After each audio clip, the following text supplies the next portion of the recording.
How many of you have a manifesto? Cool, a handful, a couple. So I'm a big fan of a manifesto. And again, not everything I say applies to everybody, right? So take what you will and throw out what you don't like. Many of you are really starting a movement. And not all of your movements are changing the world. But there are different levels of a movement that you've got with your content. And one of the ways to communicate what you've got, given we live in sort of a short attention span world, is a lot of people, quite frankly, aren't reading books and aren't even sort of sitting through your 60 and 90-minute speeches. So how do you quickly convey to the world who you are, what you're about, what your big idea is, what's at risk, what you stand for? And there are some fun ways to do this with a manifesto, right? You can be creative, you can have fun. It's okay to sort of, not intentionally, but as a byproduct of doing it well and speaking from the heart and being authentic and being true, alienate 10, 20% of the people. You don't have to please everybody. You got to please the ones that are sort of aligned with what you're doing. It is really expensive to be in the conversion business. And I would argue that you have a lot more fun and you'll make a lot more money selling your stuff to people that sort of believe and want more of what you've got versus having an argument or a debate with someone. There's a cost curve to that, and it's just not as much fun. They'll come to you eventually, or not. So developing a manifesto is sort of a clear, concise, and punchy way. There's ways to do this that's sort of social media friendly, to keep getting it out there, making it viral, making it happen. Question?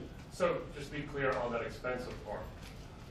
The manifesto is you got to be willing to go after a small set that's easy to have fun with and make money with, and let other people be upset about what you're saying. I'm just trying to understand what you. So there's two different pieces. Yeah. What's the expensive one and what's the one you're telling us to do? No. So to develop a manifesto is less expensive than writing a book or something. Got it. So it's a clear, concise way, but you have to do it. It's your general sort of outlook on the world, right? And then you have to target it to people, but don't water it down. What happens too often is people have a point of view and a perspective, and they're passionate about things, and they try to water. I don't want to offend anybody, and I want to include everybody. No, bullshit, right? It's like if you're not going to add, if you're everything to everyone, that's vanilla ice cream, man. Like nobody. Who wakes up craving vanilla ice cream? We wake up craving Ben and Jerry's. Do something with it. Yes. Well, then if that's the case, and let's say you've got the big idea, it's bold, it's assertive, it's focused, etc., and it is going to ruffle feathers, then when you go in to present this, market this, I guess my first thought is, how is your approach going to keep them from going, oh, forget it? We can't, like I'll take corporate America, okay? Corporate America is so concerned about offending anyone, they won't do anything, right? And so if that's the case, and you've got a little bit of not a radical idea, but off the norm, yep. Then how do you position that? So first of all, not all corporate America is afraid of everything. There are a ton of innovative, creative, powerful companies that take on new ideas. The first place I would go with something big and crazy and radical probably wouldn't be John Deere Tractor Company. Okay, so find the like-minded.